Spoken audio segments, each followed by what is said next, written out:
নমস্কাৰ বন্ধুসকল, এইচ কিচেনলৈ আপোনালোকক পুনৰবাৰ স্বাগতম জনাইছোঁ। আৰু আমি এইচ কিচেনত আপোনালোকৰ কাৰণে আজি লৈ আহিছোঁ আলু লাচ্ছা পৰঠা।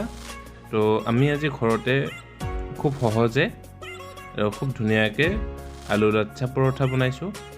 তো আপোনালোকে এই ধৰণে ঘৰত বনাব পাৰিব। তো আহকচোন চাওঁ ভিডিঅ'টো।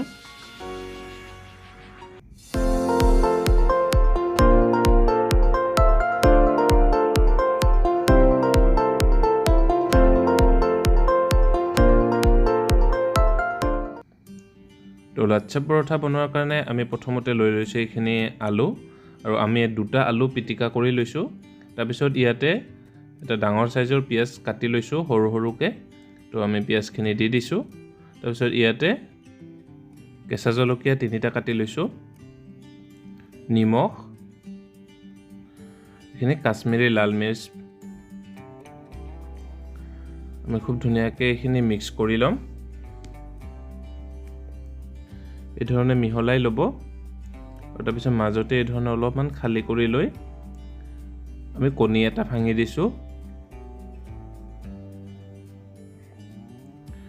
আৰু কণীটো দিয়াৰ পিছত আকৌ ভালদৰে আমি মিহলাই ল'ম আলুখিনি।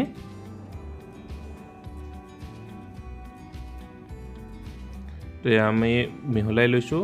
তাৰপিছত এইফালে লৈছোঁ এটা ডাঙৰ বাউলটোত আমি এই ধৰণৰ চাকনি এখনেৰে আমি আটাখিনি চাকি ল'ম।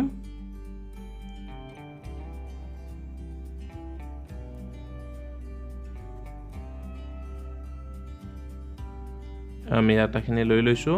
আমি 1 বাতি আটা লৈছোঁ। তো ইয়াতে সোৱাদ অনুযায়ী নিমখ দিছোঁ। নিমখখিনি মিহলাই ল'ম আটাখিনিত।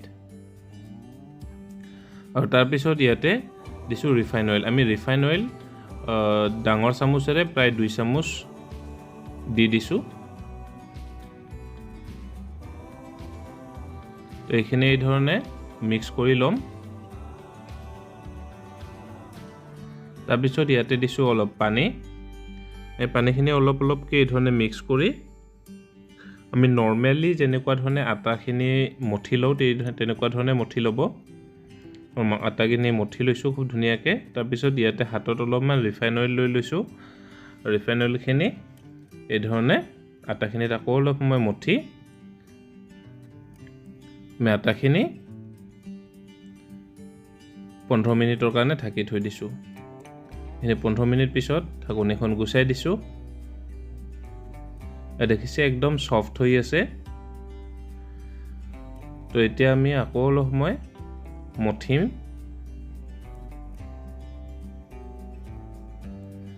তাৰপিছত আমি 2খন লাচ্ছা পৰঠা বনাম, গতিকে আমি এইটো দুভাগ কৰি লৈছোঁ।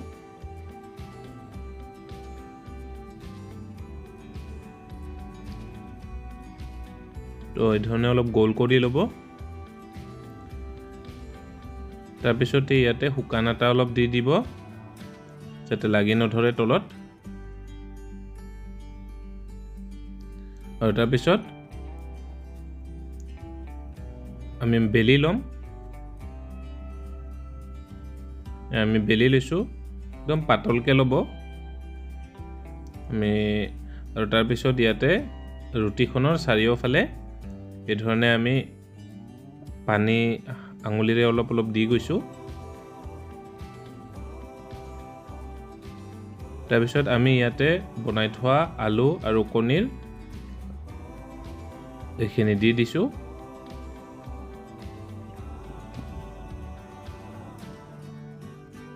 ইয়াত দেখিছে। তাৰপিছত এই ধৰণে আমি ভাজ কৰি দিম।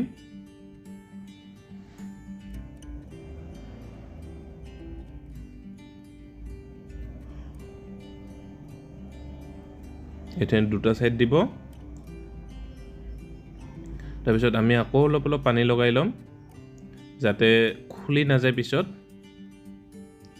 এই ধৰণে চিঙৰা যেতিয়া বনায় তেতিয়াও এই ধৰণে অলপ পানী দি দি ৰুটিখন যাতে আঠাখিনি খোল খাই নাযায় তাৰ কাৰণে এই ধৰণে পানী দি আঠা লগোৱা হয়। তো আমি এই ধৰণে পানীখিনি দিয়াৰ পিছত এইটো সাইডো আমি এই ধৰণে ভাজ কৰি দিম। তাৰপিছত এইটো ছাইডো আমি ভাজ কৰি দিছোঁ এতিয়া ছাইডখিনি আপোনালোকে এই ধৰণে অলপমান চেপি দিব যাতে তেলত দিয়াৰ পিছত খোল খাই নাযায় তো আমি সাইডখিনি এই ধৰণে অলপ চেপি দিছোঁ তো এখন ৰেডি হৈছে আমাৰ তো ইফালে আমি তাৱাখন উঠাই দিছোঁ তো বাকি যিখন আছিল আমি সেই ধৰণে বনাই লৈছোঁ তেল অলপ সৰহকৈ দিব লাগিব তেলখিনি গৰম হৈ গৈছে তেলখিনি গৰম হোৱাৰ পিছত আমি একদম লাহেকৈ এই ধৰণে তেলখিনিত আমাৰ লাচ্ছা পৰঠা দি দিছোঁ আমি ওপৰত এই ধৰণৰ অলপমান তেলখিনি দি দিছোঁ তাৰপিছত দুয়োটা সাইড এই ধৰণে সিজোৱাৰ পিছত আমি দুয়োখন এই ধৰণে সিজাই ল'লোঁ তো আমাৰ একদম লাচ্ছা পৰঠা ৰেডি তো এতিয়া আমি এখন সৰু সৰুকৈ কাটি ল'ম তো এয়া দেখিছে একদম ঘৰতে খুব ধুনীয়াকৈ আমি লাচ্ছা পৰঠা বনাইছোঁ খাবলৈ বহুত টেষ্টি হৈছে খুব ধুনীয়াকৈ সিজিছে আৰু সিজাওতে আপোনালোকে 4 মিনিটমান একদম ল' ফ্লেমত সিজাই থাকিব তো ভিতৰলৈকে সিজি যাব তেতিয়া তো এই ধৰণে আপোনালোকেও বনাই খাব পাৰিব আৰু আজি আমাৰ ভিডিঅ'টো কেনেকুৱা লাগিল আপোনালোকে কমেন্ট কৰি আমাক জনাব আমাৰ ভিডিঅ'টো লাইক কৰিব শ্বেয়াৰ কৰিব আৰু লগতে চেনেলটো সাবস্ক্ৰাইব কৰি দিব কাষতে থকা বেল আইকনটো দবাই দিব যাতে আমাৰ ভিডিঅ'ৰ নটিফিকেশ্যনসমূহ আপোনালোকৰ তাত প্ৰথমে গৈ পায় তো আজিলৈ সামৰিছোঁ ধন্যবাদ